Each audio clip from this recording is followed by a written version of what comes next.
Magandang umaga mga kaibon. Update tayo ngayon.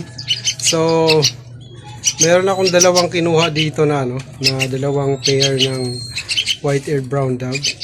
So,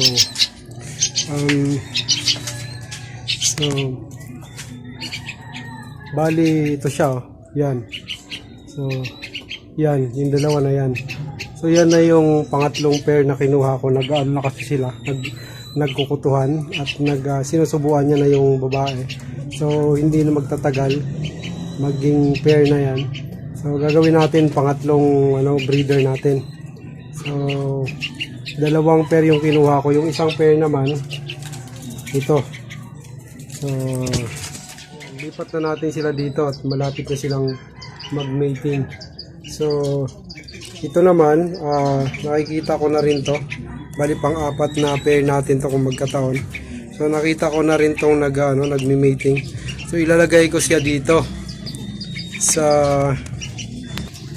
Yan, dito ko ilalagay sa lagayan ko nitong red collar dove. So, kukunin ko to dito, tatanggalin ko. Tapos, kukunin ko na rin yung mga inakay dyan. I-handfeed ko na rin. Tapos sila ilalagay ko dun sa kabilang cage. So, ayan. So, kunin lang natin yung inakay. Papakita ko sa inyo maya-maya. Tapos ilagay ko rin dito yung isang pair ng white-eared brown dove. So, medyo mailap kasi ay maano kasi dito eh. Ayan o, medyo sa bagong cage yung yung breeder ko ng ng red collar dove. Napakadami na nito, mga 7 clutch na yung nagawa nito sa akin. So yan, may itlogan na sila. Ito yung dayami na pwede nilang kuhanin para gawing pugad nila doon. So yan, yung anak nila kukunin ko na, handfeed ko na. Kunin ko na kasi itong cage na to lalagyan ko ng white-eared brown dove. So pang-apat na pair natin ng white-eared brown dove. Experiment tayo kung pwede sila dito sa single cage. Pag makapagpaitlog tayo dyan sa single cage na yan. So try natin. Kasi matagal na rin naman itong mga alaga natin eh. Taon na yun dito sa atin. So dito malalaki na siguro to eh. Yan o.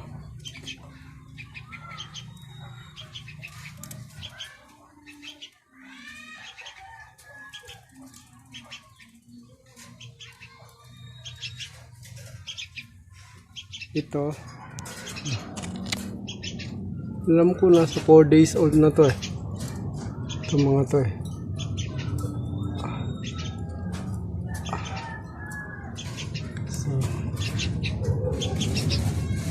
Ayan o, busog na busog.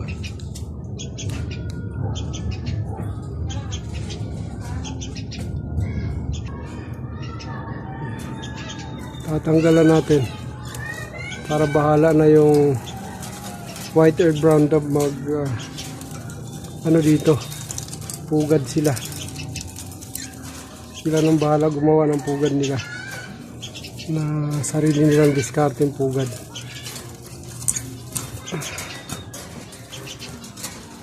Ayan.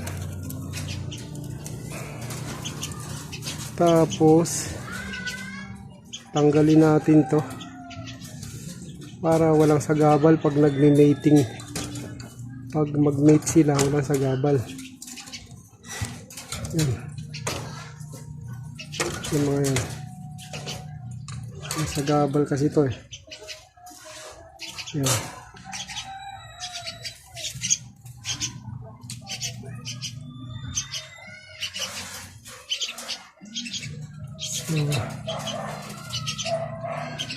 Maluwag na. Kailangan medyo maluwag siya.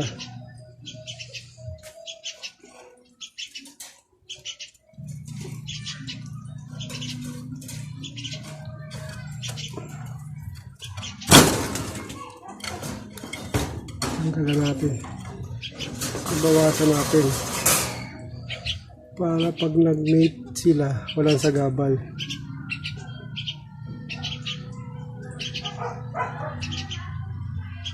Yan, pwede na siguro yan. Ganyan. Isa lang dito.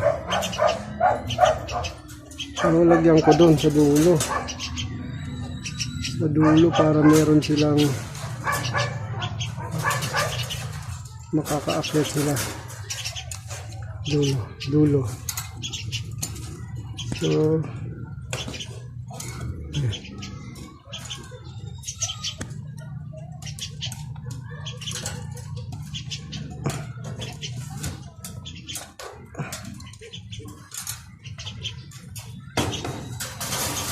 tama na yan. Pwede na sila dyan.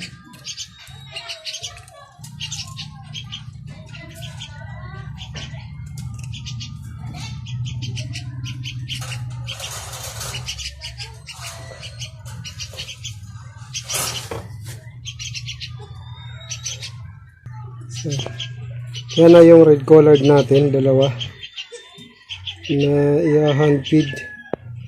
So, punong-puno oh.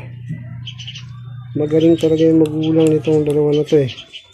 Siguro mga 7 clutch na sa akin yan. Yan oh. Yan. So, yan. Dalawa yan. So,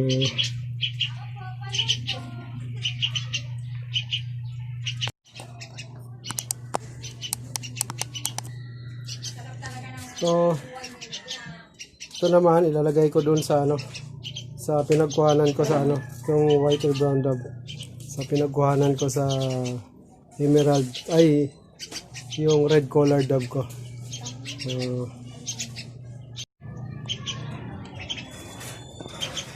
So, ayan na sila guys. May ilap kasi itong mga to eh. Kalbo yung ulo nitong babae. Yung isa yung lalaki andun.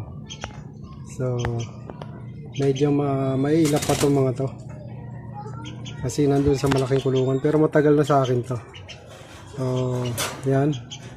Tingnan natin kung magbe-breed sila dyan sa kulungan na yan. Yan.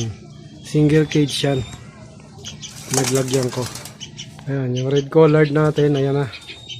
Ayan na sila oh. May nest na rin yan. Yan, yung anak nila.